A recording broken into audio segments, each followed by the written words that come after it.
জি Umme ma'am. Salma জি sir. জি sir. মেমের class করে এসে এখন স্যাররাও মেমরা কি আপনাদের জি।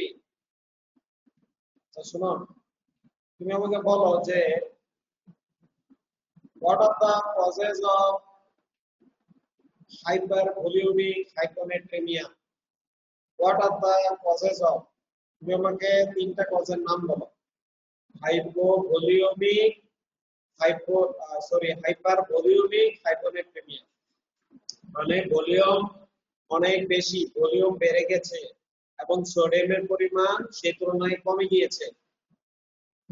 That means increase the extracellular fluid volume, but sir hypervolemic hypervolemic hyponatremia.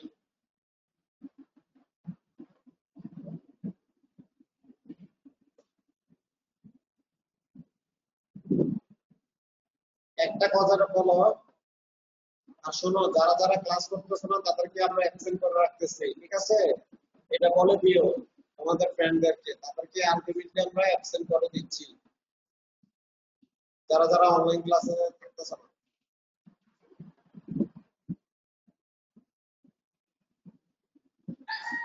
Sir due to gastrointestinal fluid losses. সেটার কারণে কি হাইপারভলিউমিক হাইপোনেট্রিমিয়া হবে?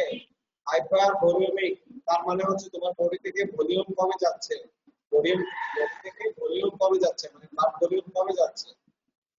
তো ব্লাড ভলিউম যদি কমে যায় সেটা কিভাবে হাইপার হাইপো হাইপারভলিউমিক কিভাবে হচ্ছে? তুমি তো বললা যে গ্যাস্ট্রোইন্টেস্টাইনাল লস, যেমন ভমিটিং বা ডায়রিয়া, এখানে তো ভলিউম কমে যাচ্ছে, কমে গেলে সেটাকে আমরা কি বলি? হাইপো বলিলে। তাহলে যদি এইভাবে ভলিউম কমে যায়, মনে করো তোমার ভমিটিং এর মাধ্যমে বা ডায়রিয়ার মাধ্যমে, সেটা তো ভলিউম কমে যাচ্ছে, সেটা তো হবে হাইপোভলিউমিক। আমার কোশ্চেনটা হচ্ছে what are the causes of hypervolemic hyponatremia, মানে হচ্ছে যে ভলিউম বেড়ে গিয়েছে এবং তার ফলে সোডিয়ামের পরিমাণ কমে গিয়েছে। Sir renal sodium loss. Sir renal disease, liver cirrhosis and heart failure. সব মিলে আমার কাছে কাছাকাছি গেছে, সুন্দর করছো, কিন্তু রেনাল সোডিয়াম লস যে বলছো এটা কি বলছো? Renal sodium loss sir Israt Jahan. শোনো, renal sodium loss Israt Jahan, renal sodium loss হলে হ্যাঁ, সোডিয়াম যদি লস হয় তাহলে সোডিয়ামের সাথে কি যাবে? ওয়াটার বের হয়ে যাবে না? তো সেক্ষেত্রে তো সেটা ভলিউম লস, সেটা তো ভলিউম লস হচ্ছে, মানে হাইপোভলিউমিয়া। বুঝতে পারছো? সেহেতু আমার কোশ্চেন ছিল হাইপার ভলিউমিক হাইপোনেট্রিমিয়া। এটা sir renal failure or CRF sir, cirrhosis sir, cirrhosis nephrotic syndrome sir আর কোয়াশিকর। ইয়েস গুড, কি আনসার দিলে এটা? রোল কত? Sir roll 6 sir. Roll 6 good. তবে তুমি আবার ওই সিআরএফ এ গেলা কেন? অনেক রেনাল ফেলিওর। যাই হোক, এটা আসলে সুন্দর আনসার দিছো তুমি। মেইনলি হবে যেটা লিভার সিরোসিস, হ্যাঁ। তারপর হচ্ছে congestive cardiac failure, congestive cardiac failure. তারপর হচ্ছে যেমন প্রোটিন এনার্জি ম্যালনিউট্রিশন, কোয়াশিওকর, এইগুলোর ক্ষেত্রে কি হবে? নেফ্রোটিক সিনড্রোম, নেফ্রোটিক সিনড্রোম, এসব ক্ষেত্রে কি হবে? আমাদের এক্সট্রাসেলুলার ফ্লুইড ভলিউম বেড়ে যাবে, হ্যাঁ। অ্যাপারেন্টলি উইথ কম্পারেটিভলি সোডিয়ামের পরিমাণটা আমার কমে যাবে, সেহেতু সেটার ক্ষেত্রে আমার হাইপারভলিউমিক হাইপোনেট্রিমিয়া হবে। Okay, thank you for good answer. আচ্ছা, পরে এবার আরেকজন আমাকে আনসার দাও। 81 09081।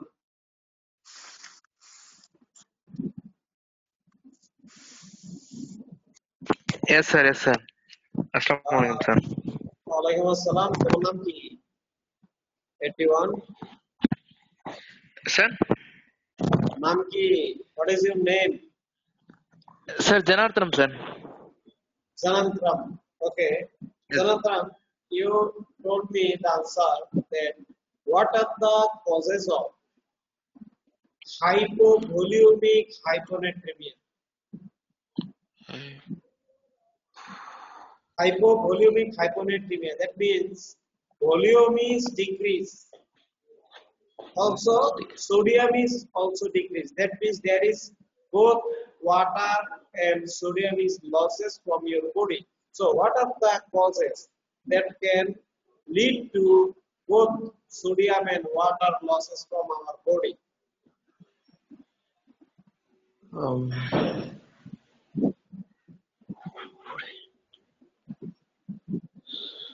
You just told me the clinical feature of gastroenteritis. I already told my lecture. Clinical feature of gastroenteritis.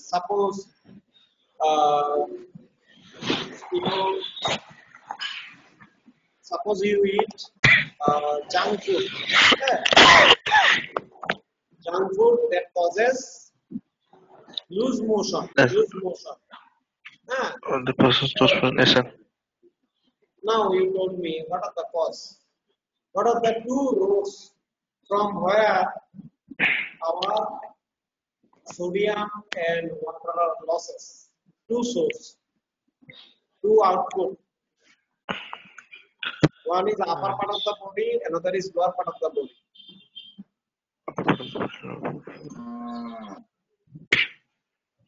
আনসারটা দিতে পারতেছো না তুমি? অঙ্কন সূত্রধর 09095 09095 Yes, sir. তুমি বলো তো যে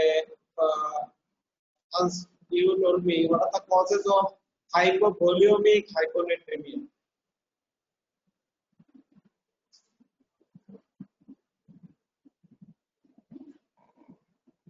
আমি একটু বোঝাই দেই। হাইপোভলিউমিক হাইপোনেট্রিমিয়া মানে হচ্ছে যে তোমার বডি থেকে both water and sodium is losses.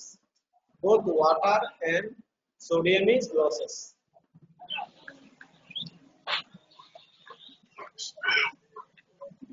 অঙ্কন সূত্রধর are you foreigner? অঙ্কন সূত্রধর Yes, sir. are you know Bengali? Yes, sir. Good. তাহলে তুমি আমার বলো, মনে করো তুমি বাসি খাবার খাইলা, হ্যাঁ 2 দিন আগে বাসি খাবার খাইলে তাহলে কি হবে তোমার? Sir, পেট খারাপ। গুড, পেট খারাপ। এখন যে পেটটা খারাপ হয়েছে এটা কিভাবে বোঝা যাবে? কিভাবে কি হবে পেট খারাপ হলে?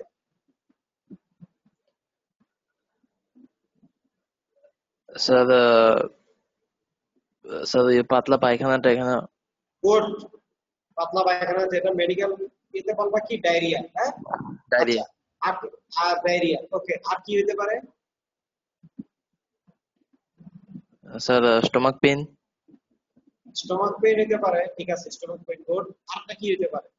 ডায়রিয়ার মতোই আরো একটা বের হবে, আরো এক দিক দিয়ে বের হবে, সেটা কি? Sir dysentery.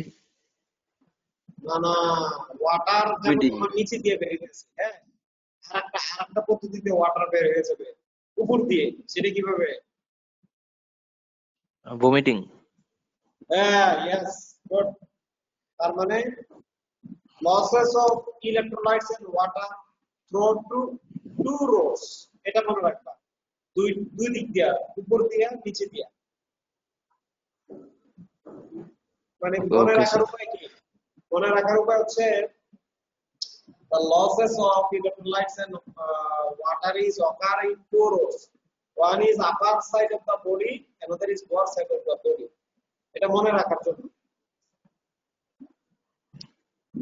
That means through vomiting and diarrhea. And this vomiting and diarrhea both causes losses of extracellular fluid. যখন তোমার বডি থেকে এভাবে ভলিউম বেড়ে যাচ্ছে তখন কি হবে? You have suffer already hypovolemia. There is losses of volume from your body, so hypovolemia. এখন প্রশ্ন আসে সোডিয়াম মানে হাইপোনেট্রিমিয়া কিভাবে হবে?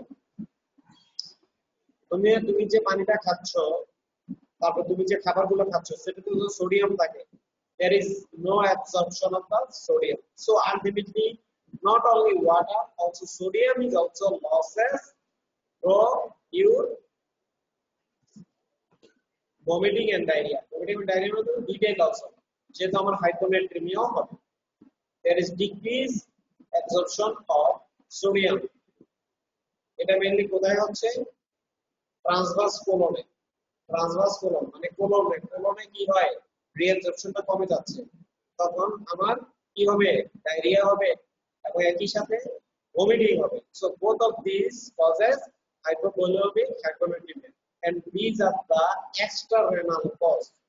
এখন একজন আমাকে আনসার দাও, what are the renal causes of hypovolemic hyponatremia? Please, someone give this answer. What are the renal causes of hypovolemic hyponatremia? Sir diabetics, osmotic diuresis, তারপর হচ্ছে স্যার এডিসন্স ডিজিজ, তারপরে ACE inhibitors. Good. Sir, angiotensin converting inhibitor, sir. আনসারটাকে দিলা Soma. Roll ফুড, জি sir. আচ্ছা 09004। ওকে, তোমার কি ঠান্ডা লাগছে নাকি? গলা সপ্তাহে স্যার হচ্ছে কেন? একটু সমস্যা স্যার। ওকে, তার মানে আমরা কি বুঝতে পারলাম যে আরেকটা ছেলে আনসার দিল, ওর নাম কি, রোল কত? Sir, 09006, sir. 090। গুড, তোমার আনসার ঠিক আছে। মেইনলি আমাদের এক্সট্রা মানে দুইভাবে আমরা ভাগ করতে পারি, হাইপোভলিউমিক হাইপোনেট্রিমিক। এটা রেনাল সোডিয়াম লস আর হচ্ছে এক্সটার্নাল সোডিয়াম। এইগুলো বাবারে, এগুলো খুবই ইম্পর্টেন্ট। আমি তোমাদের আবার বলতেছি, এত ইম্পর্টেন্ট, তোমাদের সারা জীবন কাজে লাগবে। আর যদি বলো যে না, after completing MBBS I will do business, I will become a businessman or any other profession, you don't need to learn it. এটা তোমরা শিখাতে হবে। আমার কথা হচ্ছে তোমাদের অবশ্যই বের হয়ে সবাই তো ডাক্তার হবা, ডাক্তারই করবা নাকি, দুই একজন হয়তো বিজনেস করবা, তাই না? So to become a good doctor you must know proper and basic knowledge about this electrolytes, acid base, এগুলো সম্পর্কে তোমাকে খুব ভালো একটা নলেজ থাকতে হবে। তারা হলো তো তুমি তোমার চিকিৎসায়, ভুল চিকিৎসায় রোগী কি হবে, রোগী মারা যাবে। কথাটা বুঝতে পারছেন? তাহলে তার মানে এক সপ্তাহ আগের পড়াগুলো যদি তোমরা এভাবে রিভাইজ না দাও, তাহলে কি আমাদের ক্লাস নেওয়ার কোনোই সার্থকতা নয়। You must revise the previous topics thoroughly. Then you assume my next class. তুমি আগের গুলো যদি ঠিকভাবে না ইয়ে করো তাহলে বুঝতে কি হবে? ঠিক আছে, ঠিক না? সব বুঝতে পারছো তো কি বলছি?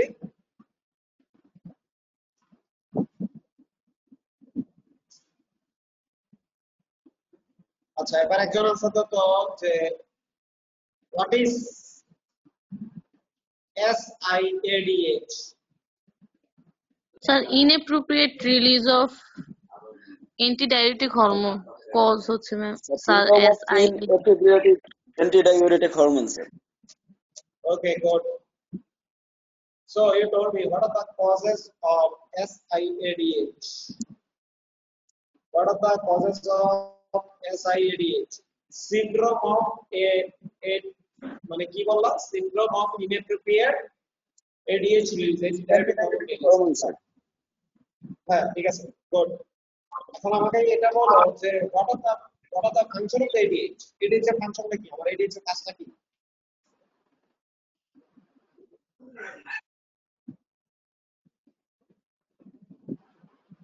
Retention of water. Sir, retention of water. আচ্ছা, এটা রিটেনশন বলবা? আচ্ছা, এটা রিটেনশন হবে না, শব্দটা রিঅ্যাবজর্পশন। রিঅ্যাবজর্পশন, ঠিক আছে? রিঅ্যাবজর্পশন অফ ওয়াটার কোথা থেকে বলো তো? খুব ইম্পর্টেন্ট একটা মানে তোমাকে জিজ্ঞেস করবে ভাইবা, যারা বাবারে এটা তো পরে কোন জায়গায়? কনভলিউটেড টিউব, হ্যাঁ, স্যার ডিস্টাল কনভলিউটেড টিউব। না, তোমার আনসারটা হয় নাই। আসলে ডিজিটাল কনভলিউটেড টিউব না, মেইনলি এটা করে কালেক্টিং ডাক্ট, ডিজিটালের পরে, ঠিক আছে? কালেক্টিং ডাক্ট কারণ due to in collecting duct, তোমরা একটা জিনিস মনে রাখবা, in collecting duct without help of antidiuretic hormone, water reabsorption would not occur in the collecting duct. Collecting duct A ADH এর সহায়তা ছাড়া কখনোই ওয়াটার রিঅ্যাবসর্পশন হবে না। প্রক্সিমাল কনভলিউটেড টিউবুলে ওয়াটার রিঅ্যাবসর্পশন হচ্ছে, ডিস্টাল কনভলিউটেড টিউবুলে ওয়াটার কিছু এমনি হচ্ছে by the help of the aldosterone, but reabsorption of water in the collecting duct you must need antidiuretic hormone. Now we আমাকে আনসারটা দাও, give me the answer from where this ADH is released, from where this ADH is released, antidiuretic hormone is released. So posterior pituitary glands. The posterior Posterior. pituitary. Good. What are the another hormone released from posterior pituitary gland?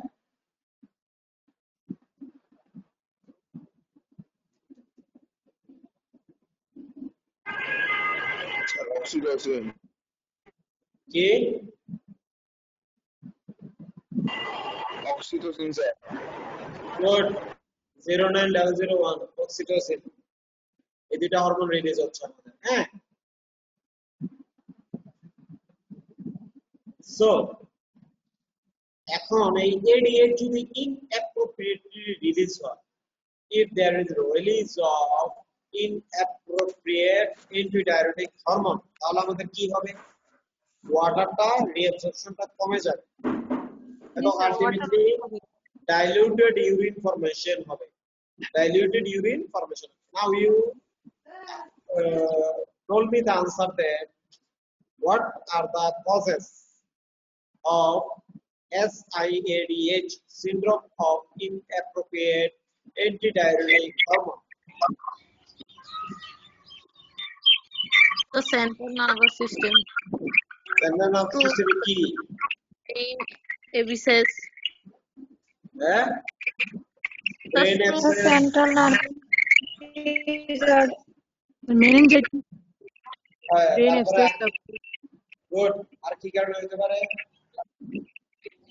acute psychosis, Pulmonary disorders. it was pneumonia, drugs. cerebral abscess, আচ্ছা, Endocrine. তারপর endocrine disease, তারপরে And hypothyroidism, neoplastic. hypopituitarism. এই যে আমি তোমাদের সুবিধার জন্য তোমরা যাতে মনে করতে পারো, তাই আমি মাঝে মাঝে কি করছি, স্লাইডটা চেঞ্জ করছি, ঠিক আছে? এই যে দেখো খুব সুন্দরভাবে আমি তোমাদের জন্য এটা লিখে নিয়ে আসছি। দেখো সেন্ট্রাল নার্ভাস সিস্টেম তোমরা বলবা meningitis, stroke, brain abscess and acute psychosis. পালমোনারিতে নিউমোনিয়া, টিউবারকুলোসিস, লাং অ্যাবসেস।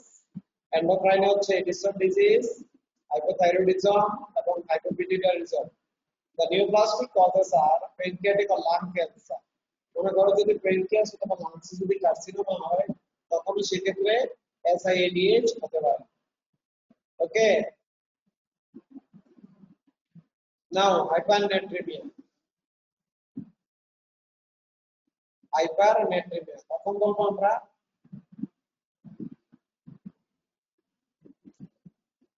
যখন সোডিয়ামের concentration more than 145 milligram per liter, ঠিক আছে? But it is less common than hyponatremia. Hyponatremia যে পরিমাণ কমন, সেই পরিমাণ হাইপারনেট্রিমিয়া কমন না, but it is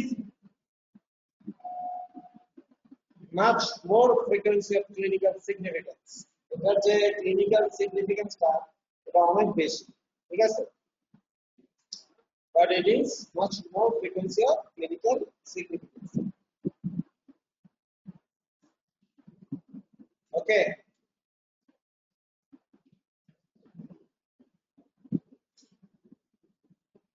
Hypernatremia usually occurs as a chronic process secondary to loss of water in excess of sodium. Symptoms are therefore those of dehydration. আসলে ব্যাপারটা কি, আমি তোমাদেরকে একটা সূত্র দেখাইছিলাম ওই সূত্র অনুযায়ী যদি আমরা বলি, হাইপারনেট্রিমিয়া হচ্ছে আসলে মূলত কি, যদি বডি থেকে মেইনলি হাইপোটোনিক, দ্যাট মিন্স যদি ওয়াটার বের হয়ে যায়, losses of water compared with sodium, সেক্ষেত্রে কি হয় hypernatremia. Symptoms are therefore those of dehydration. Symptoms আমরা মেইনলি বলতে পারবো যেটা, সেটা হচ্ছে ডিহাইড্রেশন। কোনো কারণে যদি বডি থেকে বেশি পরিমাণে ওয়াটার বের হয়ে যায়, আর এটা সিম্পটমটা কি ডিহাইড্রেশন। ডিহাইড্রেশন হলে আমরা কি করতে পারি হাইপারনেট্রিমিয়া। তবে একটা জিনিস মনে রাখবা, এক্সেসিভ সোয়েটিং এও কিন্তু ডিহাইড্রেশন হয়, কিন্তু সেখানে কিন্তু হাইপারনেট্রিমিয়া হয় না, সেখানে হয় হাইপোভলিউমিক হাইপোনেট্রিমিয়া। এই যে দেখো, এই যে দেখো হাইপোভলিউমিক হাইপোনেট্রিমিয়া, ছবিটা দিয়ে মনে রাখবা। তার ক্ষেত্রে কিন্তু কি শুধু ওয়াটার না, সোডিয়ামও লস হচ্ছে। এই জিনিসটা তোমরা যদি হাইপোনেট্রিমিয়ার সাথে হাইপোনেট্রিমিয়া মিলে পড়ো, বুঝতে পারছো কি বলতেছি? হাইপোনেট্রিমিয়ার সাথে যদি হাইপারনেট্রিমিয়া দুটো যদি একসাথে মিলিয়ে পড়ো তাহলে সবচেয়ে বেটার।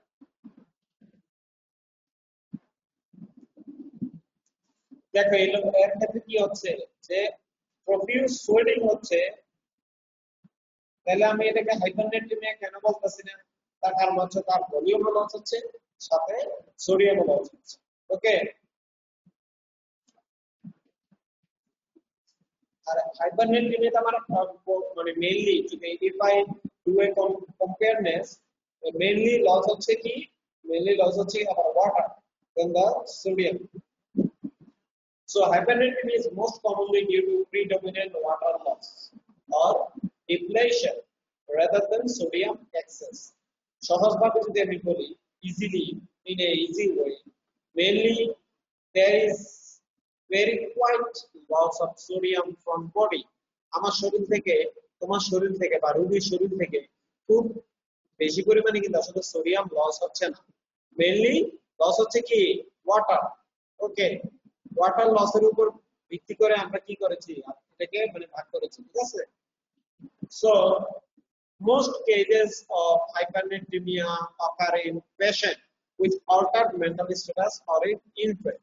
যারা মানসিকভাবে বিকারগ্রস্ত এবং ইনফ্যান্ট, তাদের ক্ষেত্রে এটা হয় কি তারা নিজেরা পানি খাইতে পারে না। both of whom may have difficulty in rehydrating themselves despite a normal thirst reflex. মানে থ্রাস্ট রিফ্লেক্স, পানি খাওয়ার ইচ্ছা থাকা সত্ত্বেও খেতে পারে না। তারা ইনফ্যান্ট, ছোট বাচ্চা, হ্যাঁ, এবং যারা মেন্টালি পাগল, তারা তাদের থ্রাস্ট সেন্টার স্টিমুলেটেড হলেও তারা নিজেরা কি করতে পারে না, নিজেরা পানি খেতে পারে না বা খায় না। ছোট বাচ্চা তো পারে না, বলতে পারে না, কান্নাকাটি করে। আর যারা মেন্টালি ডিসওরিয়েন্টেড, ওরা কি করে, ওরা সেটা প্রকাশ করতে পারে। So this is the main একটা থিম হাইপারনেট্রিমিয়া। ওকে,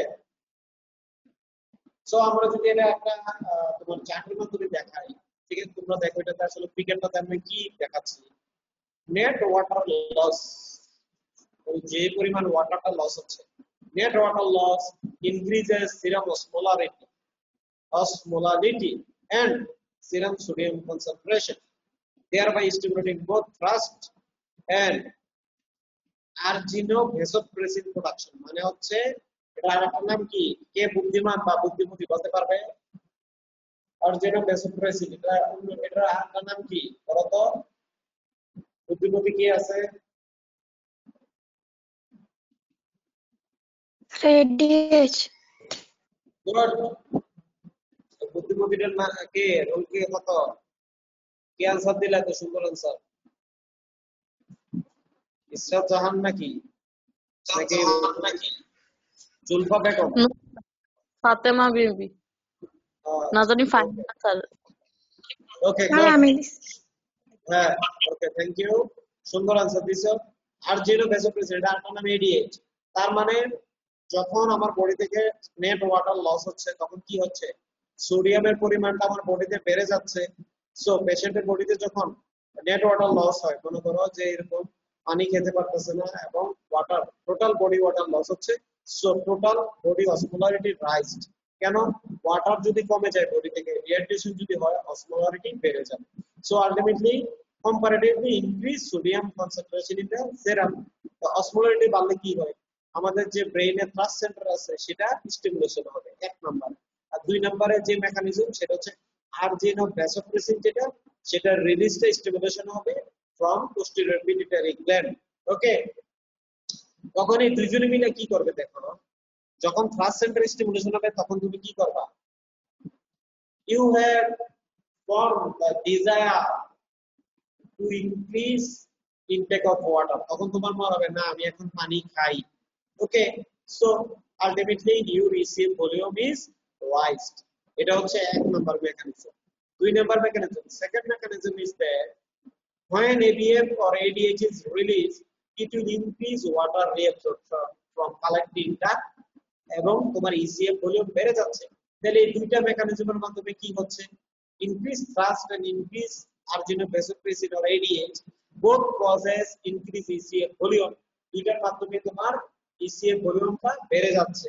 সো ওই যে অসমোলারিটি বেড়ে গিয়েছিল তখন কি হবে, যখন ওয়াটারের পরিমাণ আস্তে আস্তে বাড়বে আমার ECF volume, when ECF volume is rises ultimately osmolarity is decreases and ultimately sodium concentration is become normal, decreases হবে and then it will become normal. এটাই হচ্ছে mechanism to homeostatic mechanism to maintain our body sodium concentration when we are suffering for hypernatremia. All of you understand it? সবাই কি বুঝতে পারছো?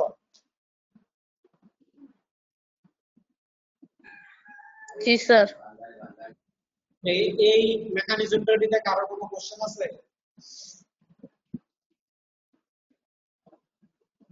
Sir আমার একটা ছিল। হ্যাঁ বলো, কি কোশ্চেন? সব বুঝতেছি না স্যার। সেটা হচ্ছে স্যার আমরা তো জানি যখন ওয়াটার লস হয় মানে তখন সোডিয়ামের সাথে লস হয়, তাহলে স্যার এখানে সোডিয়াম কনসেন্ট্রেশন বাড়ে কিভাবে? ওকে গুড, সুন্দর কোশ্চেন করছো তুমি। আমরা কিন্তু কি বলছিলাম যে হাইপোনেট্রিমিয়া ইজ মোর কমন দেন হাইপারনেট্রিমিয়া, বলছি এই কথাটা। তার মানে আমাদের সাধারণত বেশিরভাগ ক্ষেত্রে হাইপোনেট্রিমিয়াটাই বেশি হয় হাইপারনেট্রিমিয়া চেয়ে, কিন্তু বলা হয়েছে ছোট বাচ্চাদের ক্ষেত্রে নেট ওয়াটার লস, কিন্তু নেট ওয়াটার লস। যেমন মনে করো তোমার যদি আমি এক্সাম্পল দেখাই, তুমি সুন্দর আনসার দিছো। এই যে দেখো, যেমন মনে করো ফিভার যখন হয় তোমার কিন্তু সোডিয়ামের চেয়ে বেশি ওয়াটার লস হচ্ছে, এই যে দেখছো।